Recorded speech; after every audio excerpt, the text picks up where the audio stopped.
Hello there, everybody, and welcome to another video by me. Check me out because this is streamed live, or this is done live. Also, I'm checking this out because yesterday, I'll show you guys. Yesterday, when I was watching this one, right, he was like, "Oh, the Lakers are the team to beat in the West because they just got D'Angelo Russell. They don't got a rush problem no more. We all set. We the ones to beat in the league." And then this video came out, and he had to take all that shit back.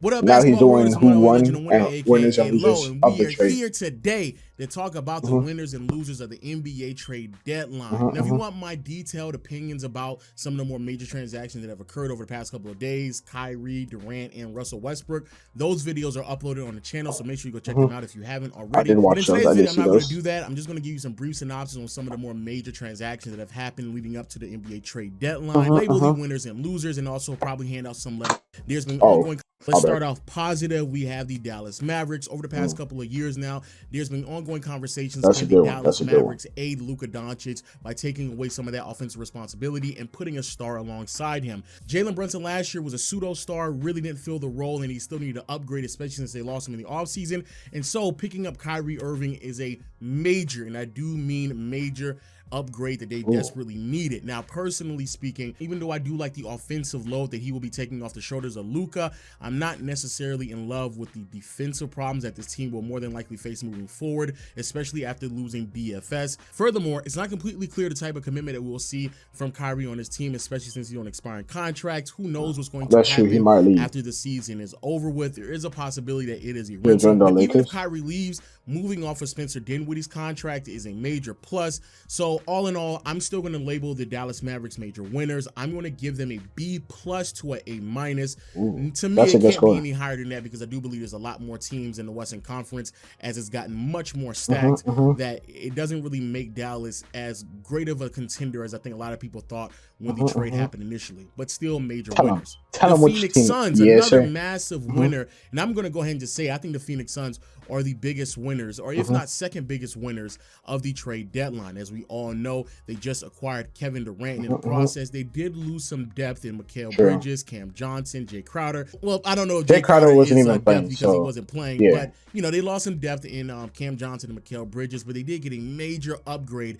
at the forward position in KD. They needed a bit more shot creation, star power, so they can allow Chris Paul to regress into the third role, the third option that I think he's going to flourish in. But more importantly, for a team that many people assumed that the window was closed for them, it's wide open, dog. The Phoenix Suns are back. They're going to be competing, making deep postseason runs.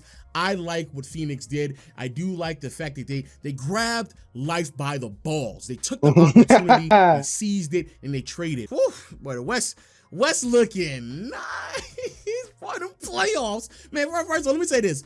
We as fans are major winners because the Western Conference was looking kind of like it was I guess like Jokic is gonna just he's gonna just walk it through. I guess like bro, all the things that have occurred, bro, the fans, major winners, A+ for the fans, man. But moving back onto these teams, Clippers, major winners. I'm gonna give them a B to a B+. The reason for this is because ever since they added Kawhi and Paul George to this team, there was two problems with this roster. One was the guard play, and two was the big man play. Zubac was really essentially the only competent big man that they've had on this roster. They fixed that problem this trade deadline by going after Mason Plumlee. And also when it comes to their guard play, everyone was crossing their fingers hoping that the John Wall acquisition would work out because, of course, everybody want to see a good comeback story, but unfortunately, it just didn't. And also Reggie Jackson, as well as he's really come along as an NBA player, still not cutting it for a team that's trying to compete. So they move off of both of those players. They go out and they get Bones Highland for only 2 second-rounders. Wow, Denver.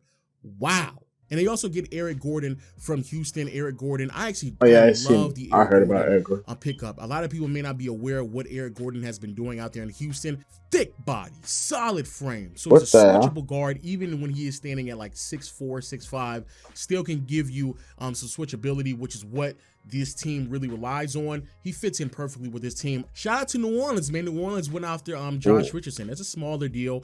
Just briefly, I think that's actually really, really good for them. I'm going to give that team an A-. The reason why I'm so high on this is because Shout out to Herb Jones. He's doing his damn thing. I love the young fella out there, but he's not a quality three-point shooter. The more minutes that they play with Zion, it's very clear that you're going to need to space out the floor as much as possible. They get a veteran out there, Jay Rich, another wing that can kind of split the minutes with Herb Jones when needed.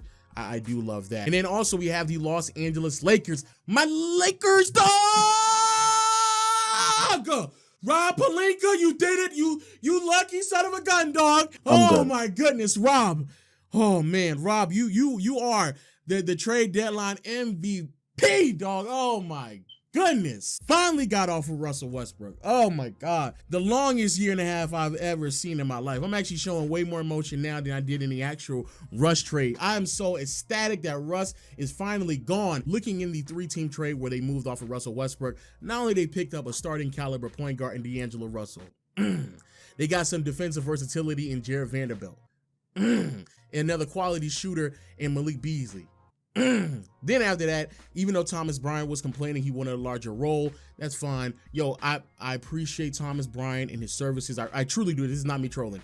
Thomas Bryant, man, go continue to work out in Denver, because I think you were a really, really great young player. Shout out to Thomas Bryant. But lost Thomas Bryant, but then turn around and flip Pat Bev into Mo Bamba. Got another solid big behind him, big body. That's not big body. Slender also, body, 7. The Warriors traded Wiseman, which is crazy. Foot, the athleticism. Oh my God. We still need a wing. But yo, shout out to Rob Pelinka. I'm gonna give you an A, dog. I'm gonna give you an A. I think the Lakers are the second biggest winners in this trade deadline. This is an organization that was the 13th seed, waiting in the water, and everybody thought it was going to be done with, including myself. But to come out and swing this hard and hit it this hard out of the park, put the Lakers back in position to compete for a deep postseason run. Now, moving out east, and if I'm not mistaken, I think this is the only Eastern Conference team that I'm going to confidently claim are like noticeable winners. A couple of solid transactions here and there, but this team right here, I think they're the only true Eastern Conference winners, and that team are the Milwaukee Bucks. Milwaukee went out, got Jay Crowder for just a handful of second-round picks, and they needed Jay Crowder desperately because they've been missing that PJ Tucker role. PJ Tucker, when he was on the team with the championship run, allowed him to defend the wing players that Giannis, even though he can do, but he'd be best utilized if Giannis is a roamer, switchable, can come send help. He's not committed to just only defending one player, so it really helps maximize what this team defense can do. Since losing PJ Tucker, the defense just hasn't been the same, especially the versatility that we can see in the postseason.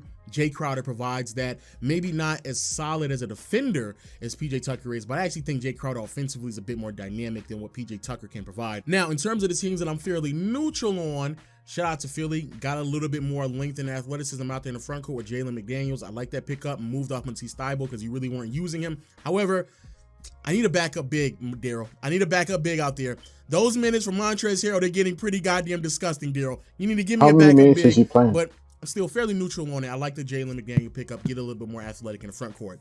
Boston, I like the Mike Muscala pickup. I really do. But when they said they were going to get a big, I thought they were going to get, somebody big body, like like me. Burly back nigga. That's what I thought they were going to get. Mike Muscala, he gives them, some depth in the front court, but I mean, damn, he's about the same size as Al Horford and Rob Williams. Like he's not the big body I thought they were going to get. I'm okay with that, but it still gave him some depth. Also, when it came to Atlanta, they picked up Sadiq Bey.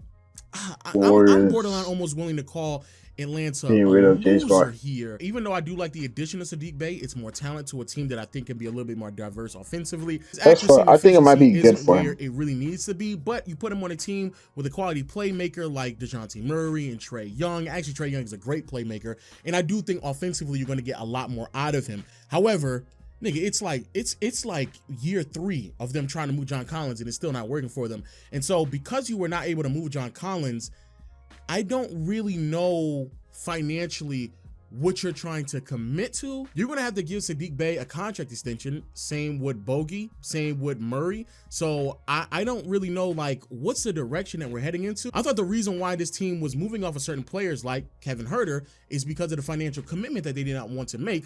I'm making a financial commitment to Kevin Huerter before I do to Sadiq Bey. Like, I don't really know. And once more, Collins is still on the roster. Again, I'm borderline willing to say that this is a massive loss for them, but it's still a pickup in talent. Also, the Golden State Warriors, okay, the Warriors picked up GP2. I like it. Bring him back because goddamn, y'all been missing some point of attack defense coming off the bench or even in the starting lineup. It's getting disgusting out there with those Jordan Poole minutes defensively. So I like that. I also like the fact that financially you gave yourself a little bit more wiggle room because if I'm not mistaken, they dropped a little bit in the luxury tax that they were going to have to pay. That's great. But oh man, James Wiseman basically went for second rounders. The second overall pick went for second rounders. And even though Toronto was asking for quite a bit for OG Anunoby, I would have given it up. I think OG is a noticeable upgrade from Kuminga. He addresses a lot of the concerns. And I think he actually meshes really well with this team. I would have gone with it, but hey man, I'm gonna put them in a meh pile. And all the teams are in a meh pile. They're gonna get around like a C to a C minus. But now moving on to the clear losers of the NBA trade deadline. Goddamn Josiah and the Brooklyn Nets. But I don't know how you do it, Josiah, but you cease to amaze me, dog. I have no idea how in a 2-year span, basically, you go from having one of the most offensively talented trios the league has ever seen to Ben Simmons. Like that's basically what you ended up with. Ben Simmons, Nick Claxton, and a bunch of quality complementary pieces that really can't complement one another because they only complement star caliber players, and you ain't got that on your team. F minus. Another massive loser, Chicago Bulls. F minus. Chicago, you do nothing. Chicago, you do nothing? Oh my God.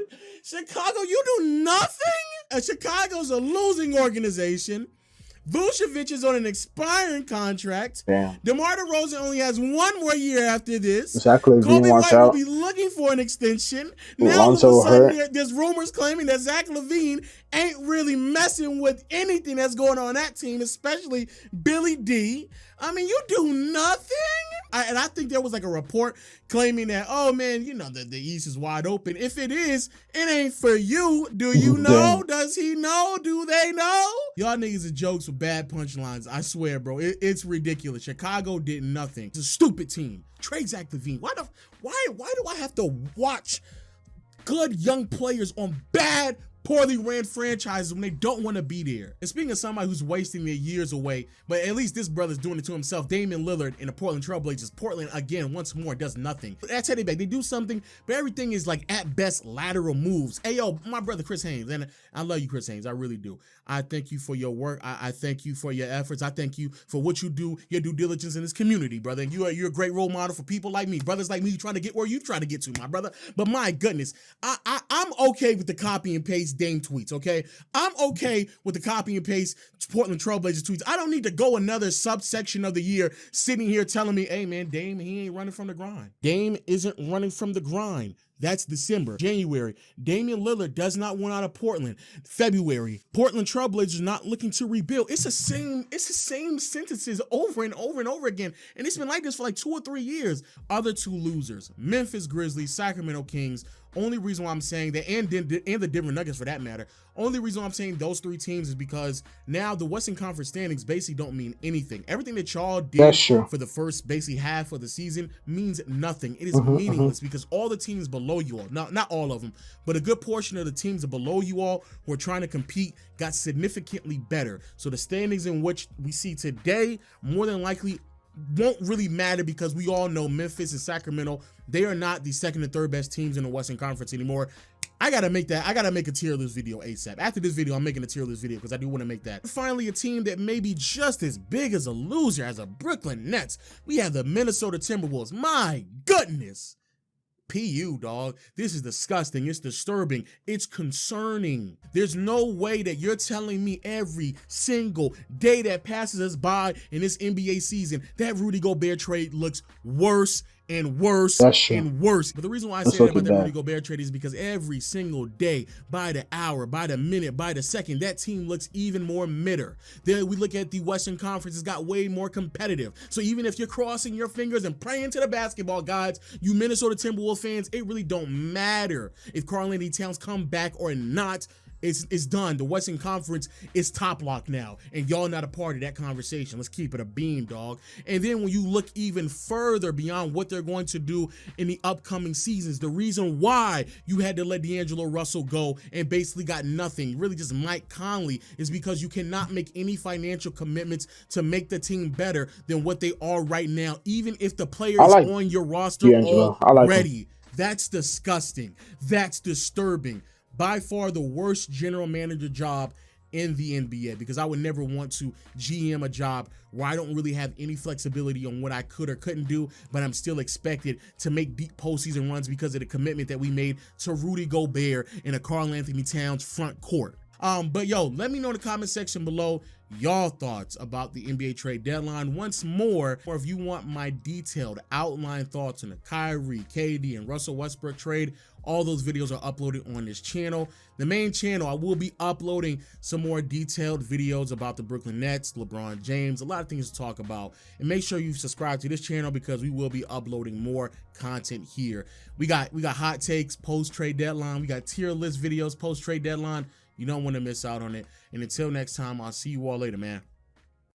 He has a main channel? I don't know. Though it has been so consistent, I could watch him every day. Stream more. Lord really bless us with double upload. Yeah. He doesn't really upload on this channel that much. What's his name? This is his name. Why have like I don't get why he has a second channel. Like, he has a second channel just so that he can kind of upload kind of the same thing. Because, like, I would understand if you have a second channel, like, you do this, and then on the other one, you have, like, gaming or something, because then it doesn't mix up the algorithm. But this one's confusing. But, yeah, like, subscribe. See you guys later. Hope you have a good day or night, and bye.